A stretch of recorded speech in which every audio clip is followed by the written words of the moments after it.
And how y'all doing? Glad to see all of y'all. Glad to see my people. Let me know how y'all feeling as y'all come in. What's going on, y'all? Let me set the mood. Let me get the mood just right. Gotta get the mood just right. Is my microphone working? Is my mic working? Mic check, mic check. Oh yeah, we good. We good. We are good. I got these new candles. This one is called Sleep. I had another one called Energy. I don't know where energy is at. As y'all come in, let me know how you doing. Karen, what's going on?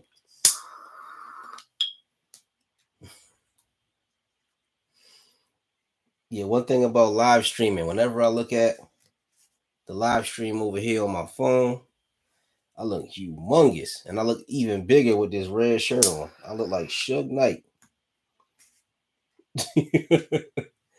Nicole from Oakland, what's going on? Thank you for joining us. I'm lighting my candles. I'm setting the vibe. Who else we got in here? Who else we got in our space?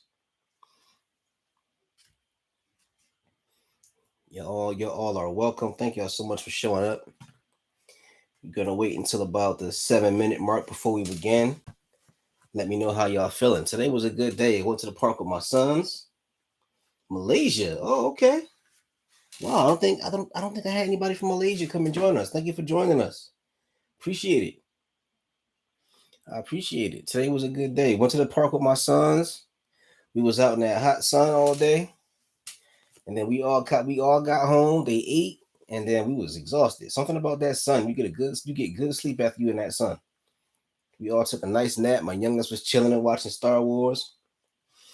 I sat on the couch. I said, I'm gonna take a nap for 20 minutes and went right to sleep, which hardly ever happens. I hardly ever go right to sleep. That was a blessing. Only thing is, I didn't have time to practice the guitar today. But still doing our thing. Glad you guys are here. Today's gonna be an interesting one. Today's gonna be an interesting one. We're gonna talk about healthy ways to express anger, which is something that came to me because this is something I needed. Because I don't get angry. I mean, I get angry like anybody else. I'm. Let me phrase it just right. I get angry like anybody else, but I don't like to get angry because with me, it's like I spend years holding back how I feel about certain things, or I avoid situations so I won't get angry. And then when it finally happens where I need to get angry and I have a right to be angry, then I kind of like I'm afraid I'm gonna overdo it. That's one of my worst fears is losing my temper and overdoing it. So I said, you know what? I sit around trying to talk to people about mindfulness. So that's something within myself that I need to be mindful of. That's something I need to examine within me. Because when I get angry, when I get angry, when I get angry, it must be a serious offense. Because I don't ever really get angry. I don't ever really get angry. So if I get mad, I mean somebody really is pushing my buttons. And then I feel like, okay, if you're gonna deliberately try to push my buttons and disrespect me, I'm gonna take the situation a little further than you are, which might not be healthy. So that got me thinking about myself. So tonight is an opportunity for me to teach, but I'm here to teach and share what I need to work on. That's all I need to work on. And I'm not the kind of person that loses. I don't lose my temper. I don't get violent and aggressive. I spend all my time being as peaceful as possible. But I do know that if I don't express my anger in a healthy way, I take it too far. The name of the Marvin Gaye song I sang last week, it was Just to Satisfy You. Amazing song. Beautiful song. No hook, no bridge, no nothing. He just singing. You were my wife. He's singing about his wife, how their relationship is over. Couldn't stop thinking about it. It's a beautiful song. Just to satisfy you. And if it just so happens that you want to listen to that song and get the album, get the context of the album. I think it's on the What's Going On album. Get the album. Don't This is something I learned years ago when I was about 14 years old. I got into the Doors because I heard "Break On Through," which I thought was an amazing song. Nah, I didn't start singing yet. I didn't start singing yet, Jackie. But yeah, when I was about 14 years old, I was into the Doors, and one day I'm cleaning my house, doing my chores, and I'm just listening to the radio. And some guy, it's a random radio station I found, and some guy was doing a long rant about being a Doors fan. And he says, if you're a Doors fan, or if you're a fan of any group, like a real fan, you never buy a greatest hits album unless there's like a special song on it, never buy a greatest hits album. He said buy the actual album and listen to the music the way the artist intended. And I always stuck to that. I always thought that was very, very true because I bought a Doors greatest hits album, but then when I bought their actual albums, it was so much more that I missed out on. Like you won't find like Whiskey Mystics and Men on a greatest hits album. That's a Doors rarity. I mean, you won't hear "Your Lost Little Girl" on a greatest hits album because that wasn't a hit. You won't hear "My Eyes Have Seen You." You won't hear "Horse Latitudes." You won't hear, "Wild Child" or so many other really cool Doors songs. You won't hear that on a greatest hits album. So make sure you get the actual album. When you listen to that Marvin Gaye song, get the album.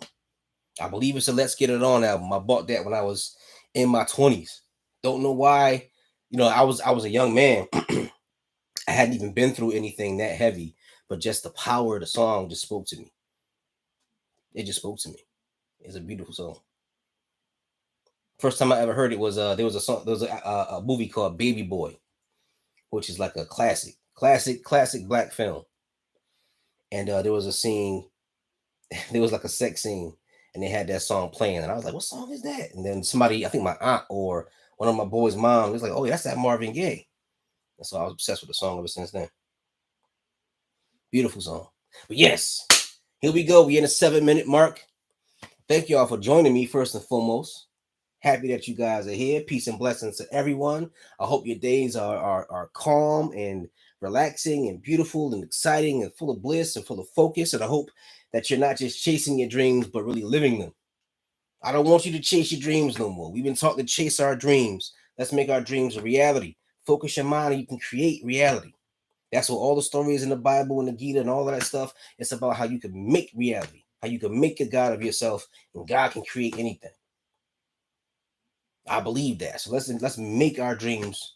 It's not to sound cliche. Let's make our dreams come true. So what we're gonna talk about today is anger, and I was just talking about my anger. I have an anger issue, and my anger issue is I don't know how to express my anger in a healthy way. So I typically don't express my anger. I'm very good at avoiding social minefields. I'm real good at avoiding stressful situations. I meditate, so I'm usually very calm. But there's sometimes some situations are going to arise where anger is a natural reaction. And with me, either I'm super calm or I'm upset and I'm taking the situation too far, which very rarely happens, but it does happen. And so I don't want to be a hypocrite and sit here and preach to you guys and say, hey, you should be blissed out. You should meditate and be mindful. I can't be a hypocrite and sit here and tell y'all that. And I'm working with my own issues of not knowing how to express my anger. So I'm thinking to myself, what's a healthy way to express your anger? What's a healthy way to express your anger?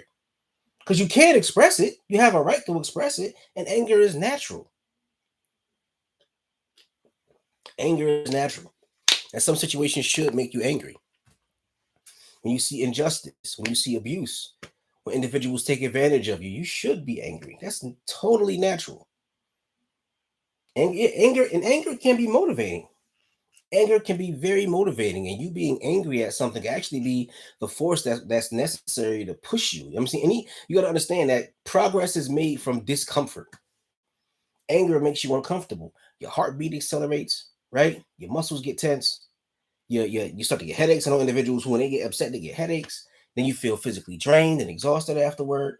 So that discomfort is enough sometimes to propel you to make changes within your life or changes within society. Everybody who you see who has made great changes in our culture, people fighting against racism, people who fight against the oppression of women, these individuals were pissed off when they did all of that. If you weren't pissed off, you wouldn't be able to fight and sustain the energy to fight for prolonged periods of time because it takes years for change to happen, sometimes decades. Sometimes you might fight to create a change within society and die before the change even comes. There's individuals who've been fighting for certain things, trying to get certain things done and passed, and laws changed for decades, decades and decades and decades, and they might die before they see that change come. But them putting in that much energy can change things for the next generation. So discomfort, anger. I think it was Zach De La Roach from Rage Against the Machine, who I used to like when I was younger. Still like their music. Ghost of Tom Joe, their version of that was an amazing song. But yeah, Zach De La Roach said, "Your anger is a gift."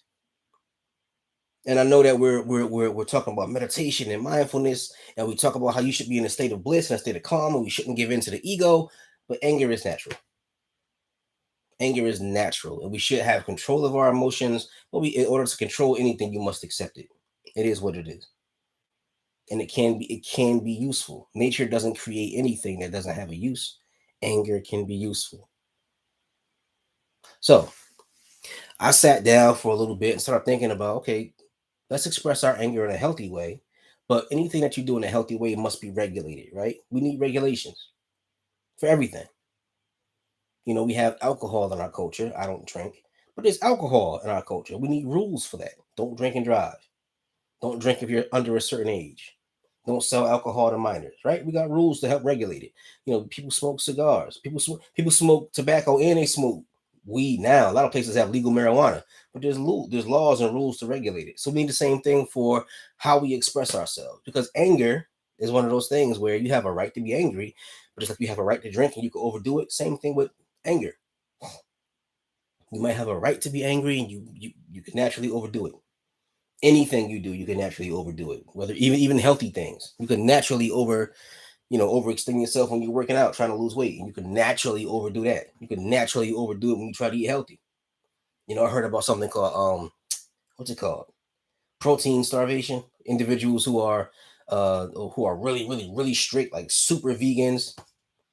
If they don't get enough protein, if they don't figure out how to get enough protein, their body starts to break down and get sick, right? Because they're overdoing it. You got to figure out ways to balance things. Same thing with your anger.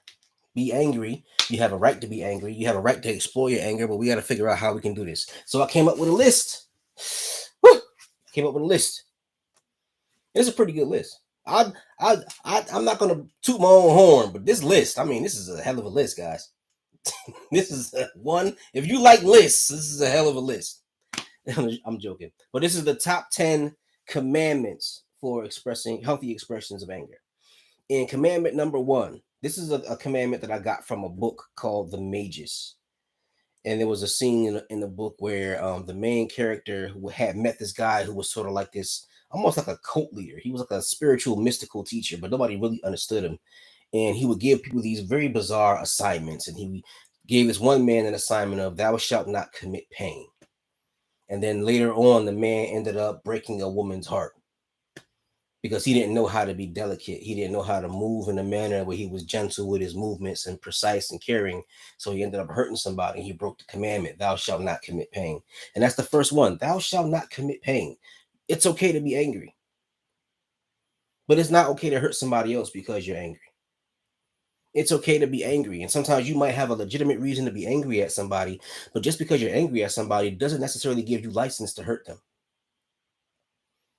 You might have a situation where somebody might have done something accidentally to hurt you, and you might feel like, "Oh my God, you did this, and you were negligent, and you weren't paying any attention, and you were being inconsiderate towards me." You have a right to be upset when somebody's inconsiderate towards you, but you don't have a right to play tit for tat, especially not in relationships with individuals who you care for, individuals who you love. That tit for tat thing, we got to get rid of that. You hurt me, I'm going to hurt you. That's dysfunction, because that can go on forever. And then you end up forgetting the whole reason why the whole war started in the first place, this whole war of attrition. So, thou shalt not commit pain. You must learn how to be upset, rightfully so, but you must learn how to move in a fashion that's gentle and delicate. And in the book, The Magus, because the main character was so indelicate, the guy who was the Magus gave him a real delicate china glass plate. And he said, "This I'm gonna give this to you so you can learn and practice how you should move." and operate and be delicate in everything and mindful of everything.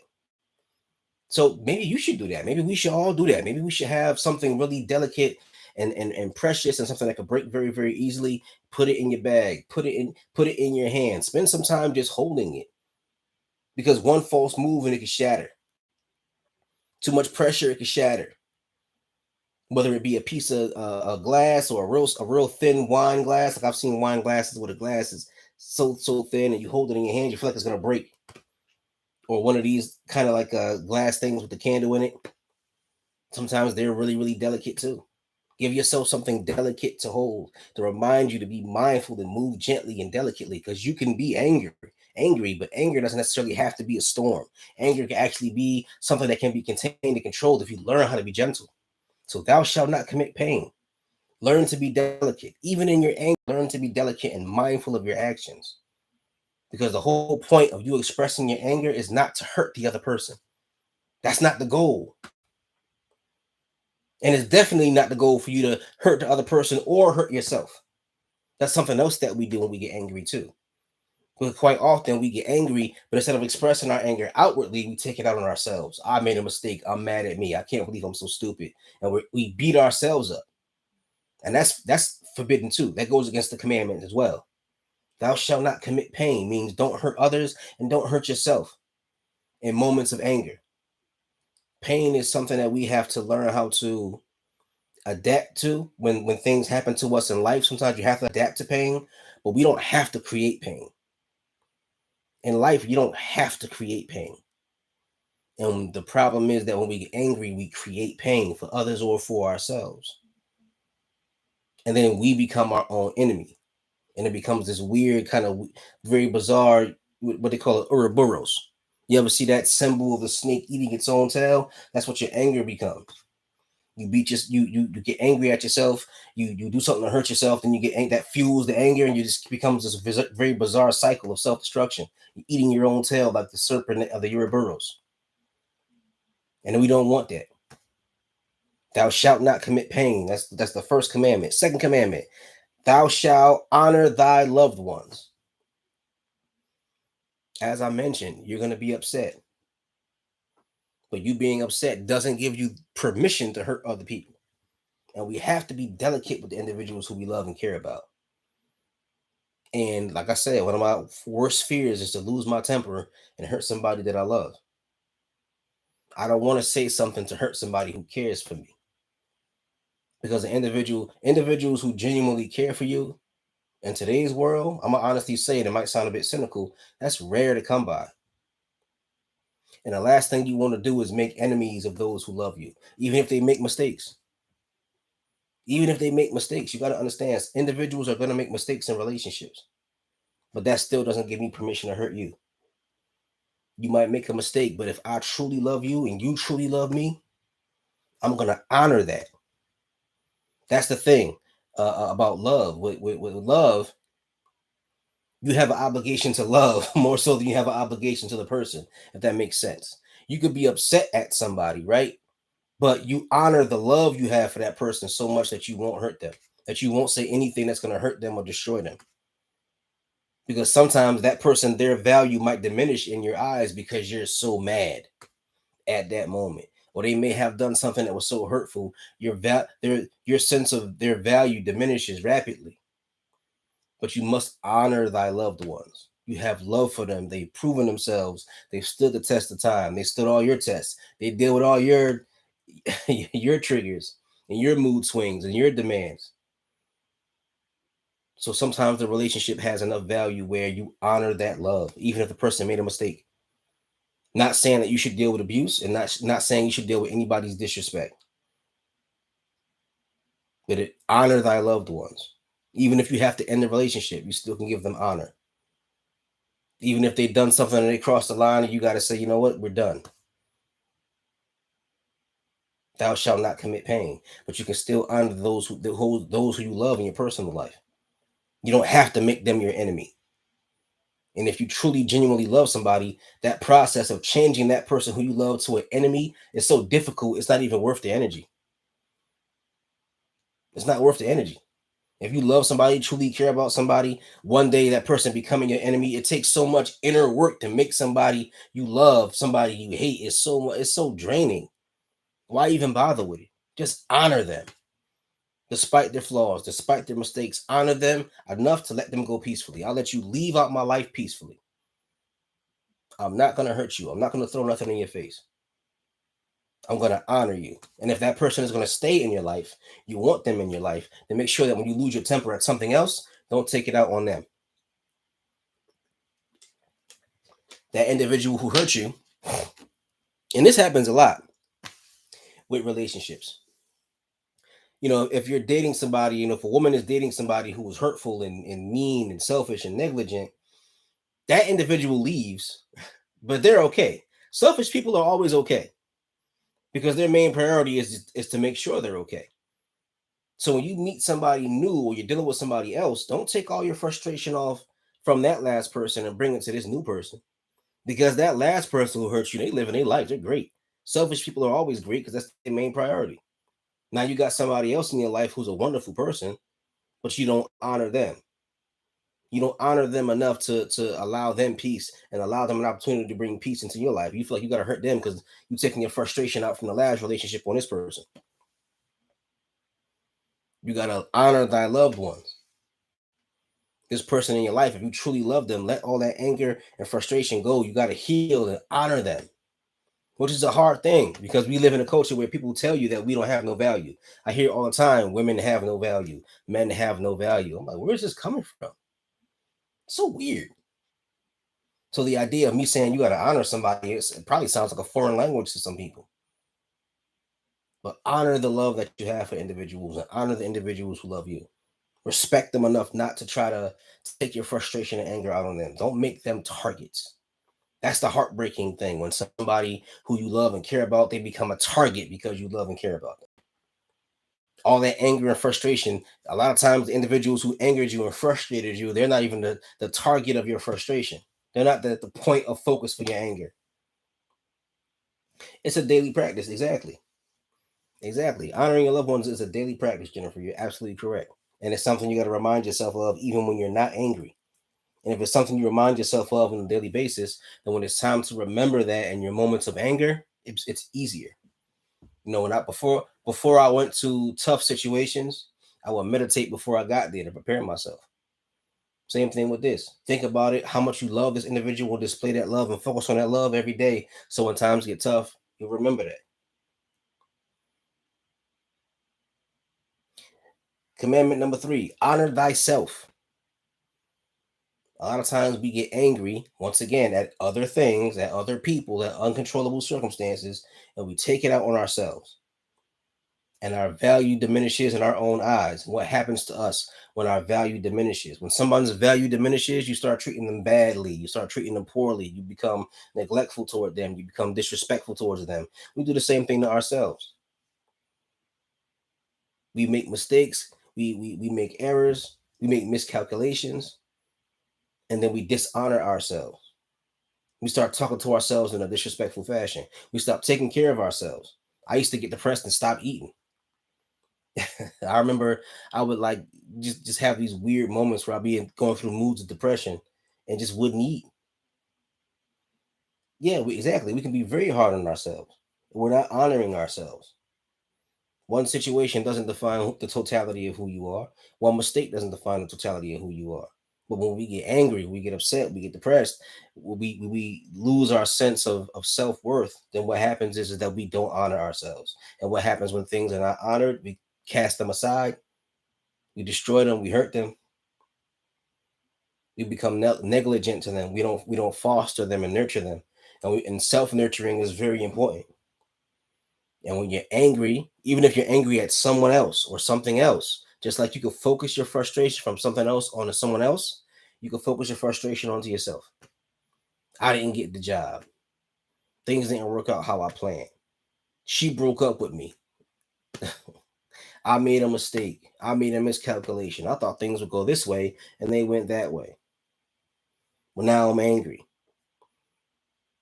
So then you start self pitying, start doing little things to torture yourself, like you stop eating, you stop sleeping. Stop bathing. Stop getting dressed. You're so angry and frustrated. You don't have anybody to take the anger and frustration out on. So the nearest person to you is always you. And it's unfortunate when we take up we that anger is energy, and the energy has to go somewhere. And if we don't channel it properly, it's gonna come right to us, unfortunately. So we beat ourselves up and we don't honor ourselves. And we have to remember to honor ourselves. And that should be a daily ritual. Same thing with anything else. If you do it every single day, then when times get tough, it's easier to sustain the practice. If you look at yourself in the mirror every day and say, I love myself. If you engage in self efficacy, meaning learning new skills and learning how to master new things and learning how to develop yourself as a man or as a woman, as a person, then as you develop yourself, you see your self value, you see your self worth, and this is an everyday thing. And then when times get tough and you get angry, your first impulse isn't to hurt you. Honor yourself. That's important. We talk about how we gotta honor and love everything else and everybody else, but honoring ourselves is something that we don't do enough sometimes. And when I say honor yourself, I don't mean stroke your own ego, but what I'm saying is respect yourself enough to give yourself chances, to give yourself love and support, to give yourself encouragement, and to allow yourself space to make mistakes. Commandment number 4: thou shalt not run. Quite often, when we get angry, we want to depart from the situation. Now, if you're an angry person, you know you can't control your temper and you decide to take space, that's one thing. If you're in a situation where you feel like the other person isn't seeing your perspective and you're not sure if they'll ever see your perspective, and you decide, you know what, I'm just going to disengage, that's one thing. But when you continuously just run from situations because you don't want to deal with them, then you're going to end up taking your frustration somewhere you don't want to take it. I'm angry right here, right now, this moment. I don't want to deal with this. I'm just going to leave and emotionally shut down and emotionally disengage. And anything that lingers is going to multiply. Anything that resides within you, if unless it's released, is going to multiply. Have you ever seen individuals die from stress? That's not a one-time thing. There's no situation you're going to be in, or very few situations you're going to be in, where you're going to be so stressed out right here, right now, in this moment, you're just going to die. No, it accumulates in the system. All that cortisol, that high blood pressure, what it does to your stomach, what it does to your blood pressure, what it does to your brain.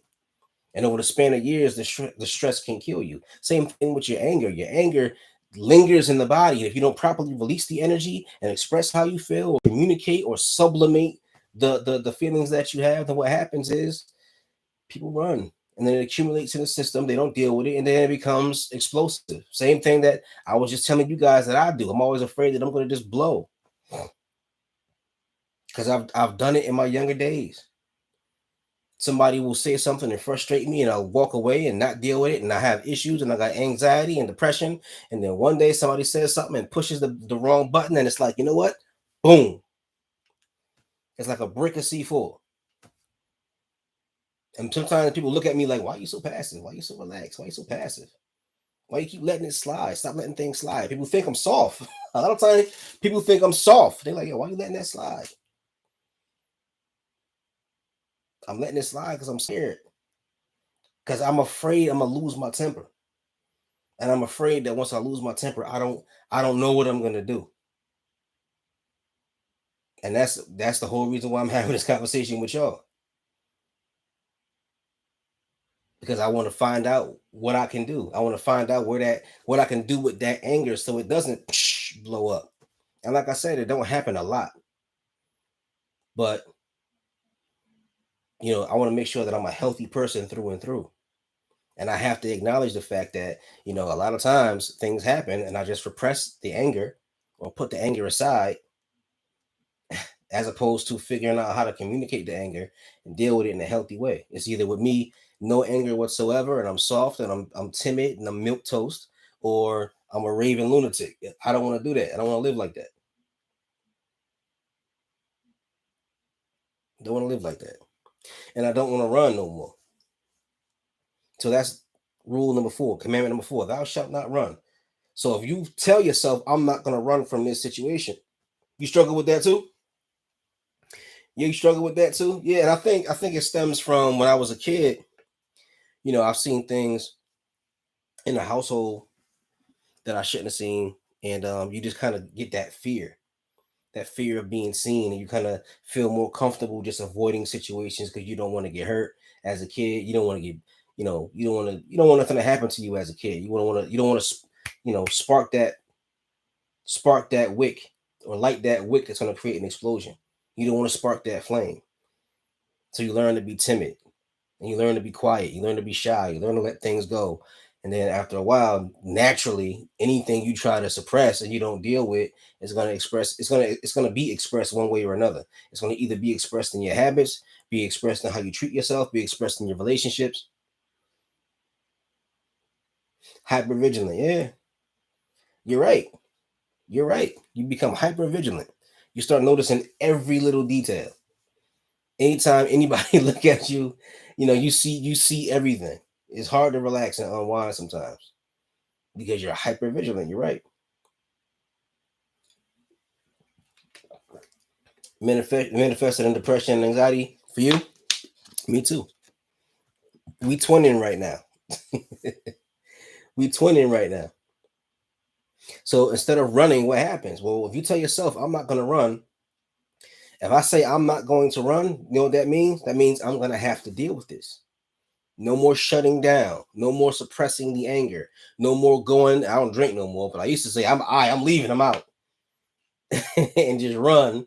Go straight to the first bar, or go to that packy. Go to that. Where I'm from in Connecticut, we call it the packy, the liquor store.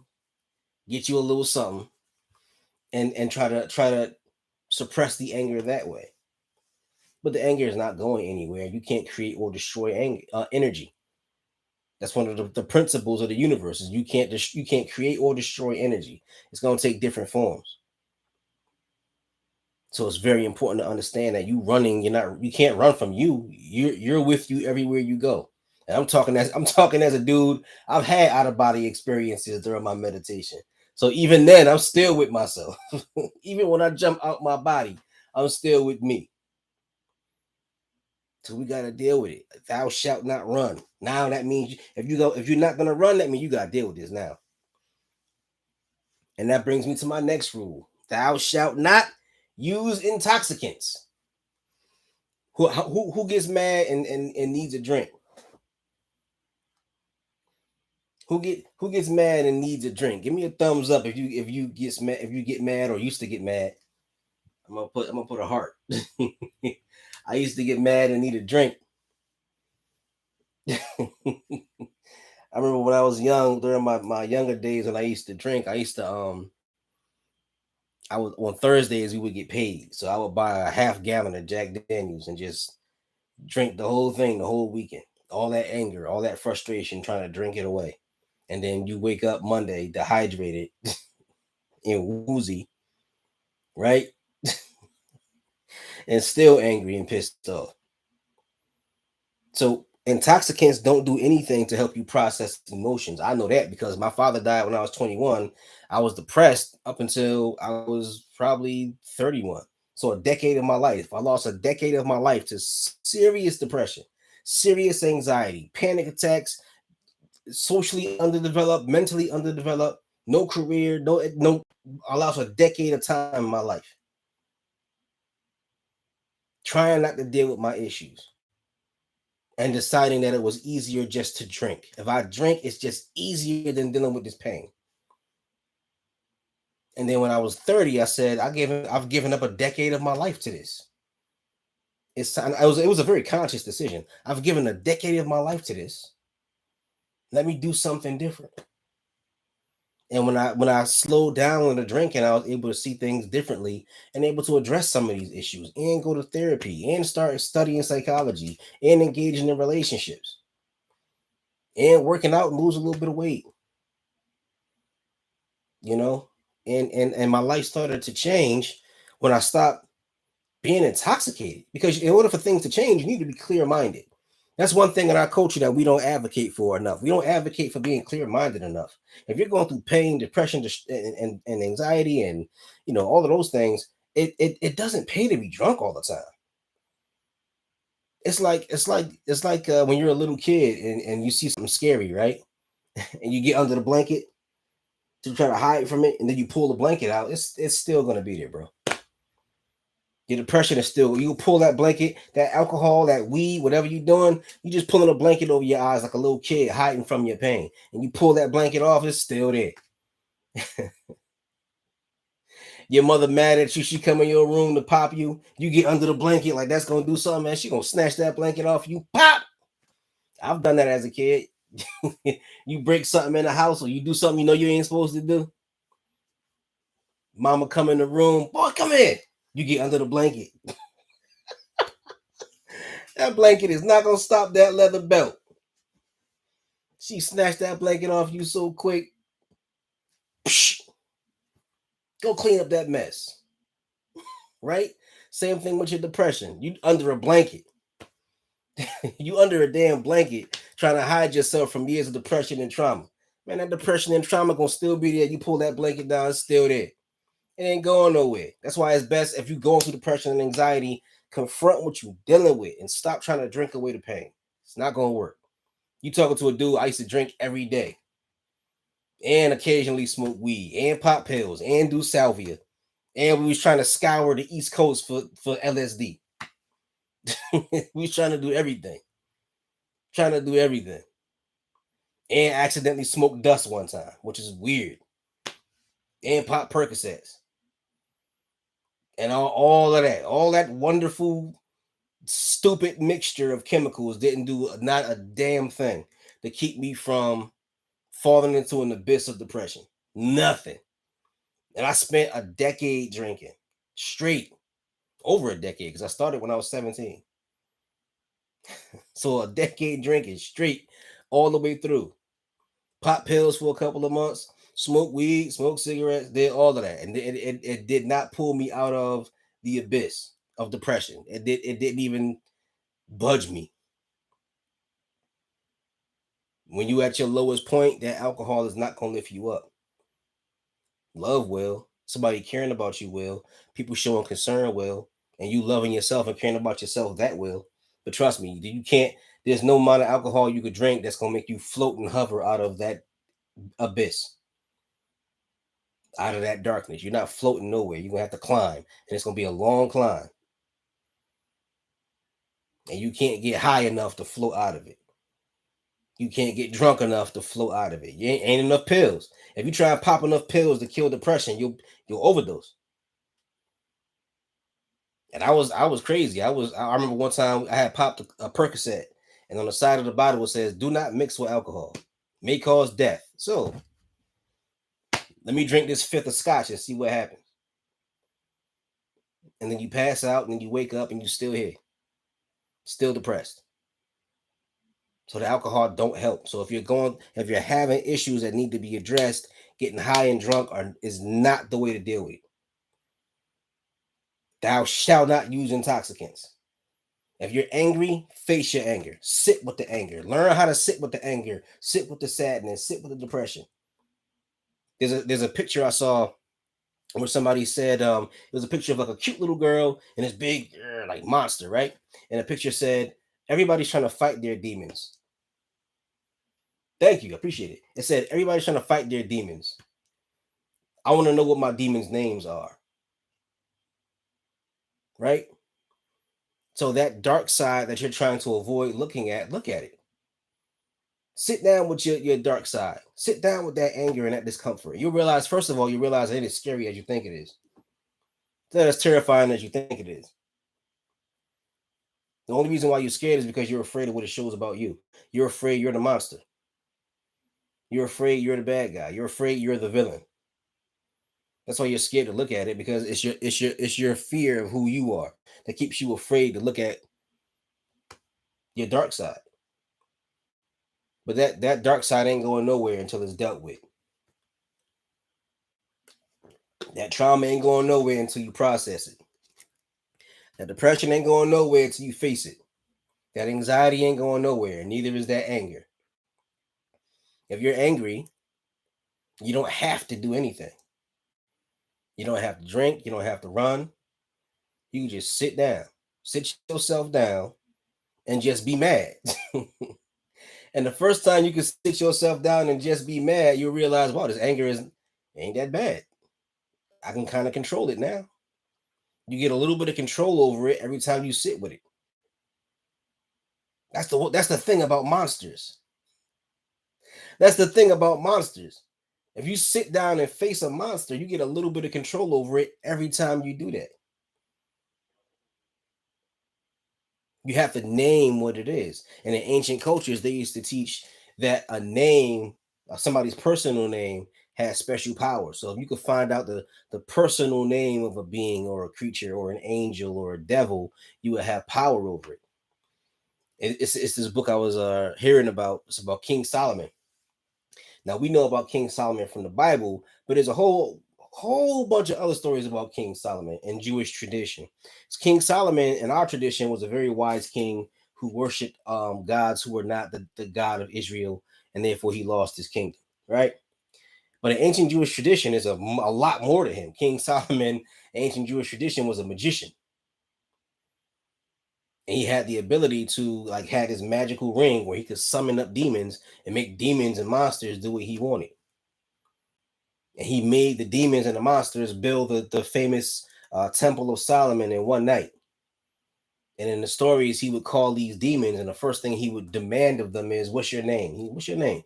Because he knew once he knew that sometimes because the name had so much power, they would try to lie and be sneaky and hide their names. But he has so much power, he would say, "What's your name?" And they couldn't lie to him. So they would say their names. And then once they said their names, they gave up all their power. Same thing with your anger. Summon up your anger. Sit with it and say, "What's your name?" And when I say, "What's your name?" that means, what's the source? Who are you? Where are you coming from? And then once you find out the name of the anger, where the anger came from, what's the source of this anger, you get power over it. Oh, this anger is coming from me feeling abandoned by my father. This anger is coming from me being misunderstood by my mother. Oh, this anger is coming from me and my breakup from my ex-husband or my ex-wife. And you spot it and you can name it. Now that you can name it, you got power over it.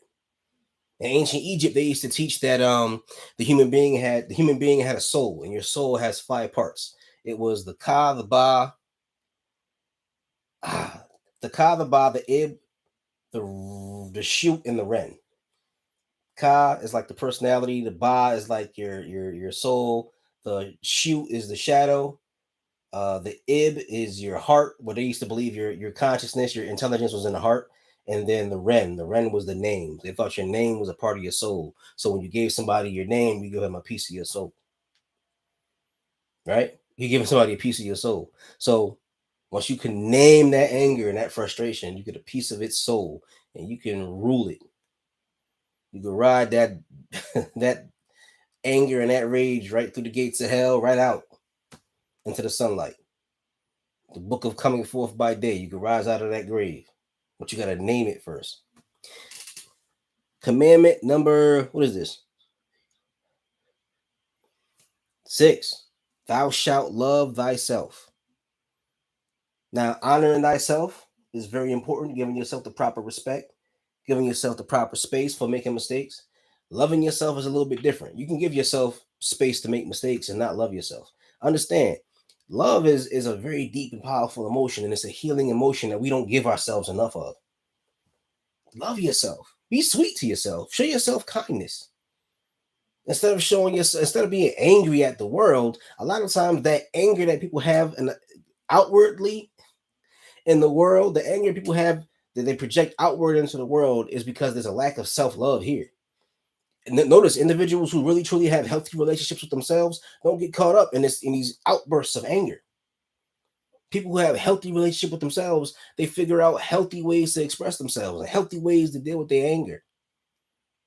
And the more love that you have for yourself, the less likely you are to just have these mood swings and these bursts of rage. Love is a very calming thing. You ever been in a situation where you was mad, and then somebody you love came and was like, "Yo, come here real quick." Put their arm around your shoulder, or put their hand on your cheek. Oh, when a woman, when I'm mad, and a woman put her hand on my cheek. Yo, like, calm down. You all right? Calm down. I love that. I ain't mad no more. When you touch my cheek or stroke my beard, all that anger is gone. As soon as I feel this, as soon as I feel you do this, oh, okay, I ain't mad no more. Give me a hug. So it's okay to love yourself. Give yourself that hug. They call this havening.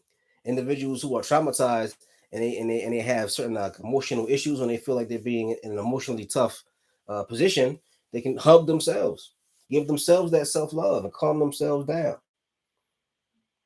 You know, I do this. See this part? When you meditate, your body becomes really sensitive, so you can sense that certain things can help you unlock and tap into your emotions and tap into calm. So you see this part of your arm right here, the inner part of your arm right here. When I get tired or frustrated, I find myself rubbing this. This is very soothing.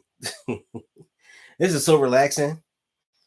I'm giving myself a loving touch. I'm giving myself the time to calm myself down. I'm giving myself healthy food. I'm giving myself healthy habits. I'm waking up in the morning, I'm meditating. I'm waking up in the morning, I'm listening to something positive. Now I'm a music addict.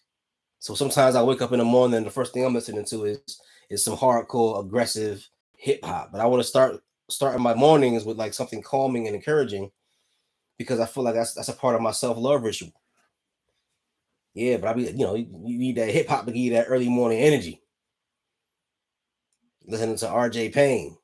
I'm not a rapper. I'm a chiropractor. I put rappers back in place and read the Bible after. He'll be killing it. So I was like, let me listen to that while I'm driving. Let me listen to something smooth to start off the day. So I listen to like I am meditations, or I listen to the Heart Sutra. That's a part of my self love ritual. Self beard love, yeah. That's all you need is a little self beard love sometimes. All right, next commandment. Thou shalt admit wrongdoing. A lot of times, what fuels people's anger and makes it so that they can't let it go is because they can't admit when they're wrong.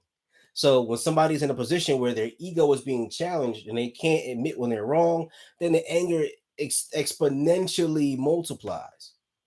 And it gets to the point where it becomes even more vicious and explosive because they can't just say, you know what, I was wrong. That's a lesson I had to learn.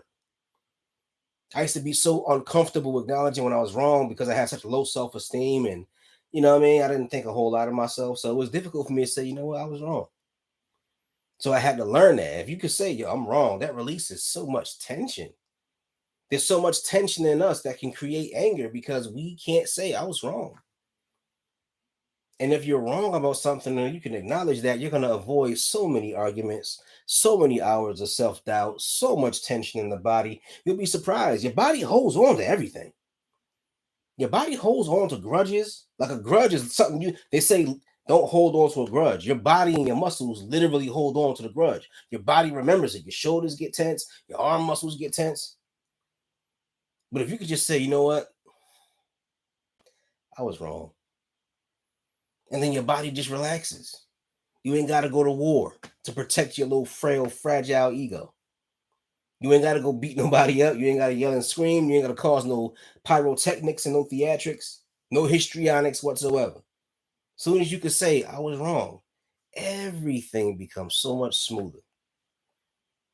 So if you can do that, that's a key point in reducing your anger. Because quite often we're not even angry at nobody. We just angry because we got to admit we was wrong.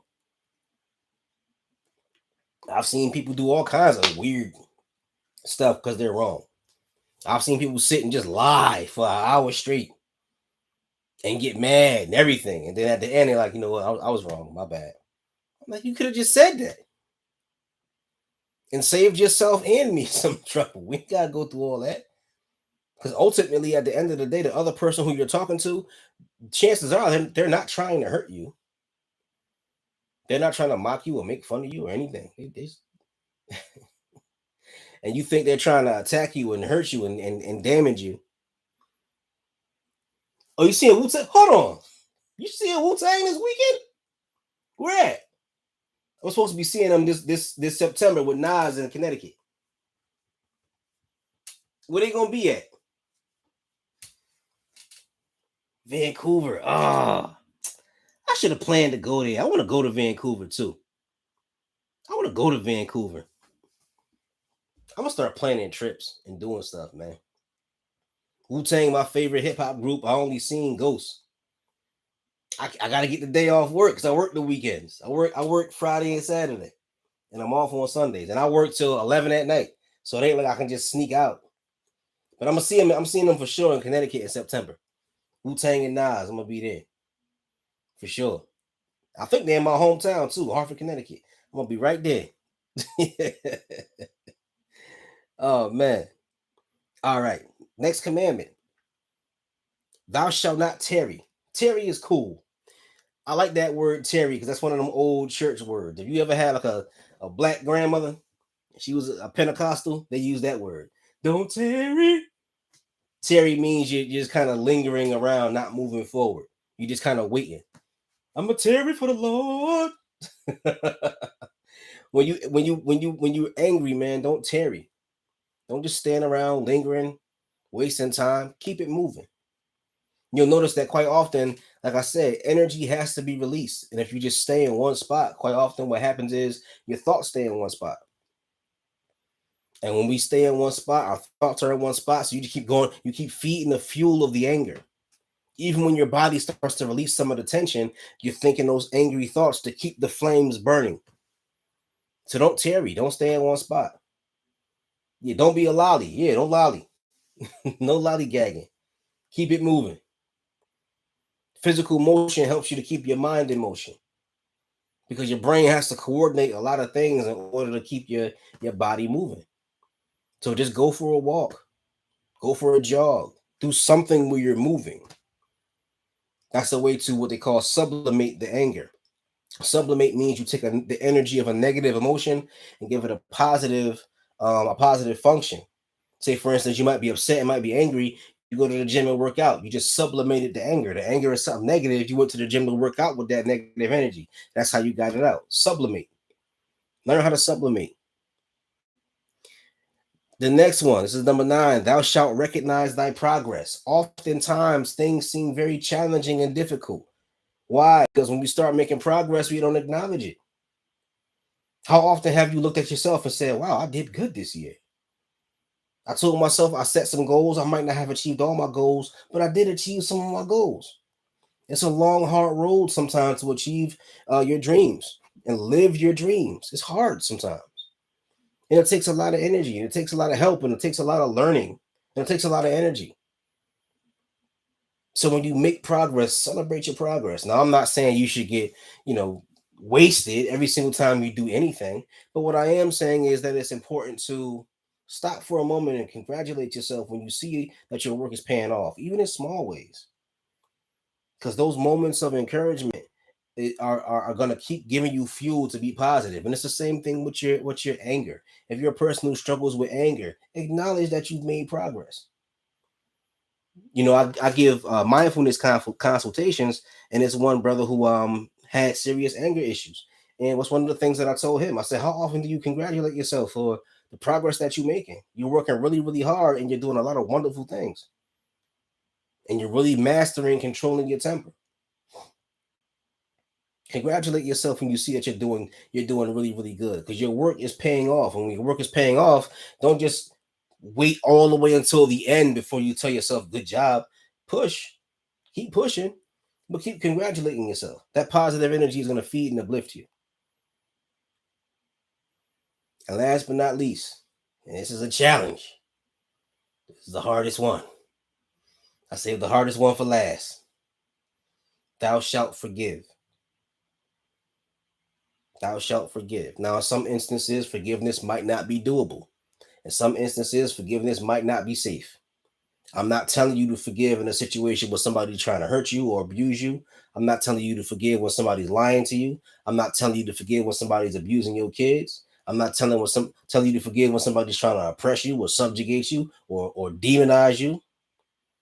But in a lot of the situations that we find ourselves in, we hold on to these grudges for so long and keep feeding that anger. And sometimes the best way to let the anger go is just to say, you know what, I forgive that person. And it might be a challenge. It might be a long, hard task before you can really say, I forgive that person and really forgive them and really let it go. It might be hard. It might be hard, but we can do this. You can forgive for sure.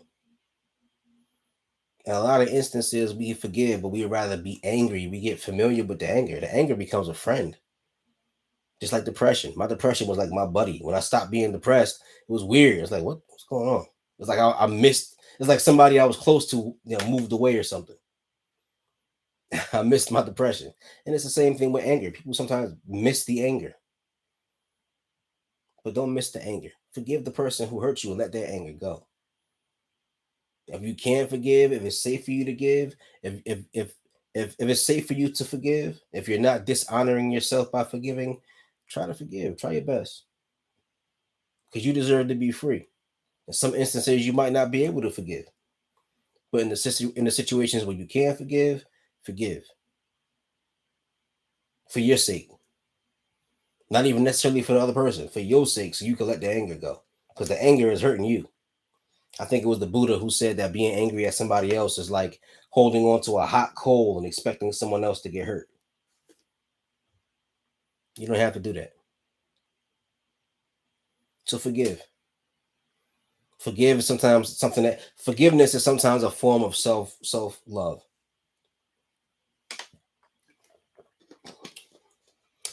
That was deep. Sometimes forgiveness is a form of self love. Love yourself enough to let go of anger and frustration when you can. And I'm going to keep stressing when you can. Some situations you might not be able to. Some situations it might not be safe to. But when you can, forgive so you can keep moving. Don't tarry. Like an old black grandmother in the Pentecostal church. Don't tarry. Right? And that's all my commandments. And it's been almost an hour. Almost an hour. We almost hit the hour mark. Yeah, but this is a good conversation. I actually feel kind of relieved myself. I feel like a lot of my frustration is gone now. You wrote them all down. Eliana, I appreciate that. I appreciate it. I'm gonna send you some love. I'm gonna send you some love. See, my love button don't be working, and then when it just like me, it don't work, and then when it does work, it explodes. Are we hitting the love button? It don't work, then just a million hearts just blow up. But thank y'all so much for listening and for spending time with me. This is always a really cool experience. Emmy, thank you so much. If you guys are able to make donations, I appreciate it. If you cannot, I totally understand. But I'm just grateful that you guys were here. Peace and blessings to all of you guys. I'm gonna hit the hay because I got an early day tomorrow. But thank you for your time. Jennifer, you're very, very welcome. Peace and blessings to y'all. Thank you so much, Eliana. I really appreciate it. Thank y'all so much. Good night, guys. Take care of yourselves.